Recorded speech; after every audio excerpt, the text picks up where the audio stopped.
আসসালামু আলাইকুম। রিতাস random click থেকে চলে আসলাম ছোট্ট আরেকটা ব্লগ নিয়ে। আজকে আমি চলে যাচ্ছি আমার নিজেকে সময় দেওয়ার জন্য অনেক দিন পর। আমি মাঝে মাঝে যখন কাজ করতে অনেক বোর হয়ে যাই, তখনই সেলফ প্যাম্পারিং এর জন্য ঢাকার উদ্দেশ্যে রওনা দেই। আর জামাইয়ের কাঁধের উপরে মোটামুটি বাচ্চা-কাচ্চা, সংসার, ব্যবসা-বাণিজ্য সবকিছু দিয়ে আমি একদিনের জন্য হাওয়া হয়ে যাই। যেহেতু ড্রাইভার আছেই, তাই আমার কোনো চিন্তাই নেই। একা গাড়ি নিয়ে রওনা দিয়ে দিই। আর ওই দিনের জন্য আমি মোটামুটি নিজেকে আকাশের উড়ন্ত পাখি বানিয়ে দেই। আর ওই দিনের যে মজাটা আমি নিজেকে নিজে দেই, সেটা আসলে বলে বোঝানো যাবে না। কারণ হচ্ছে ওইদিন আমি বেশি মজা পাই এ কারণে যে জামাইয়ের টাকা মোটামুটি ভালোভাবে খসানো যায়। কারণটা হচ্ছে মাইজদিতে যখন থাকি তখন ওর পকেটটা ফাঁকা করা খুবই কঠিন হয়ে যায় আমার জন্য। কারণ হচ্ছে যে এতটাই কাজের চাপে থাকি তখন আসলে শপিং থেকে শুরু করে একটু পার্লারেও যাওয়া যায় না। তাই মাঝে মাঝে আমি ওদেরকে রেখে চলে আসি শপিং এবং পার্লারের কাজগুলোতে। আর আমার বিজনেস পারপাসে। তো আজকে আমি চলে এসেছি সিগনেচার লুক বাই সামিয়াতে। ওখানে আমার আগে থেকে অ্যাপয়েন্টমেন্ট নেওয়া ছিল। আজকে আমি হেয়ার কালার করব। কারণ আমার একটা স্বভাব হচ্ছে বছরে একবার a hair colour, hair deep shine এগুলো না করলে আসলে ভালো লাগে না। আর যতদিন আসলে আমার নিজের পার্লারটা ছিল ততদিন আমি আমার ওখানেই করেছি। আর এছাড়া আমার আসলে নোয়াখালীতে কোনো জায়গায় অত একটা ট্রাস্ট হয় না, বিশেষ করে হেয়ারের ট্রিটমেন্টগুলোতে আর স্কিন ট্রিটমেন্টগুলোতে। তাই আমি বেশিরভাগই ঢাকার পার্লারগুলোতে চলে আসি। মোটামুটি ওদের সেলুনে ঢুকে আমার খুবই ভালো লেগেছে। বাইরে যে ডেকোরেশনটা করেছে খুবই সুন্দর হয়েছে। ১ম এ আমি গিয়ে রিসেপশনে অপেক্ষা করছিলাম। আর এরপরে আসলে আমাকে ডাকা হয়েছে ভেতরে যাওয়ার জন্য।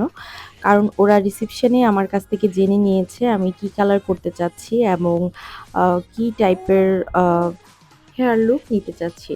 তো আমার কালার সিলেকশনটা আগেই করা ছিল। তাই খুব তাড়াতাড়ি শর্ট টাইমে সবকিছু শেষ করে আমাকে একটা গাউন দেওয়া হলো। গাউনটা পরে আমি চলে গেলাম হেয়ার কালারের জন্য। যেহেতু আমি এভরি ইয়ার হেয়ার কালার করি, তাই এই কালারটা আমার আগেরই আ হেয়ারে ছিল। কিছুক্ষণ যাওয়ার পরে আমার জন্য কিছু আ স্ন্যাকস এনে দিয়েছে ওরা, সাথে একটা পানি ছিল। স্ন্যাকস গুলো খুবই মজার ছিল আর আমারও প্রচন্ড ক্ষুধা ছিল। কারণ আমি সকাল থেকে ব্রেকফাস্ট করা হয়নি, খুবই তাড়াহুড়ার মধ্যে ছিলাম। সকালে আসার সময় আসলে কিছু বিজনেসের কাজ ছিল। কিছু পাকিস্তানি এবং দুবাইয়ের শিপমেন্ট এসেছিল, সেগুলো আমি রিসিভ করেছি যেটার ভিডিও নেওয়া হয়নি। এই ফাঁকে হেয়ারের হাইলাইট করা হয়ে গিয়েছে। এখন বেইসটা বাকি। বেইসও কমপ্লিট হয়ে গিয়েছে। এই ছিল আমার ফাইনাল লুক হেয়ারের। আমার অনেক পছন্দ হয়েছে। কালারটা ছিল লাইট অ্যাশ ব্লন্ড কালার।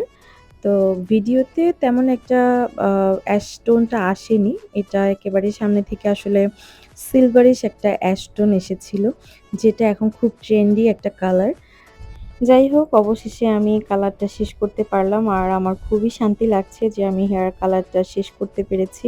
আর জামাইয়ের পকেটটা কিছুটা ফাঁকা করেছি।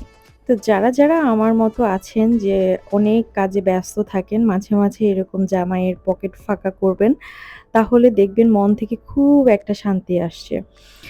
এরপরেই আসলে সিগনেচার লুক বা সামিয়া থেকে আমি কিছু আ হেয়ার শ্যাম্পু আর ট্রিটমেন্টের কিছু জিনিসপত্র নিয়ে নিলাম। কারণ যেহেতু কালার করেছি তাই ট্রিটমেন্টের প্রয়োজন হেয়ারে। সবকিছু মিলিয়ে আমার এখানে আজকে 25,000 খরচ হয়েছে hair colour plus hair treatment সহ। অনেক ক্ষুধা লেগেছে। যাওয়ার সময় বাচ্চাদের জন্য হার্পি থেকে খাবার নিয়ে নিলাম, যেটার ভিডিও করিনি। আর বার্গার খেতে আমি নোয়াখালীর উদ্দেশ্যে রওনা দিলাম। বাসায় এসে দেখলাম যে শিপমেন্ট যখন বের করা হলো, এত সুন্দর তাওয়াক্কাল ঢুকেছে, এত সুন্দর পাকিস্তানি থ্রি পিস ঢুকেছে যেটা বলার বাহিরে। ঢাকা থেকে ৮টা ৮:৩০টার দিকে রওনা দিয়েছিলাম। বাসায় পৌঁছাতে মোটামুটি 12:30 বেজে গিয়েছে। এসেই শিপমেন্টগুলো খুলে দেখছিলাম আসলে সব ঠিকঠাক আছে কিনা। এরপর দুবাইয়ের শিপমেন্টটাও খুলে ফেললাম। আর এত সুন্দর ব্যাগ দেখে মনটাই ভালো হয়ে গিয়েছে। আর প্রত্যেকটা ব্যাগ যেরকম আমি অর্ডার করেছি ছবিতে দেখে ঠিক সেরকমই এসেছে এবং সবগুলোর বক্স থেকে শুরু করে কাগজপত্র সবকিছুই কিন্তু ভেতরে আপনারা পেয়ে যাবেন এবং প্রত্যেকটা ব্যাগ কিন্তু ব্র্যান্ডের সিল, লোগো এভরিথিং দেয়া আছে। আর যেহেতু এগুলো এ গ্রেড প্রোডাক্ট, মানে প্রত্যেকটা ব্র্যান্ডেরই আসলে কপি সেল করা হয়। এগুলো এ গ্রেডের প্রোডাক্টের কারণে বোঝাই যায় না যে অরিজিনাল না আসলেই এ গ্রেড।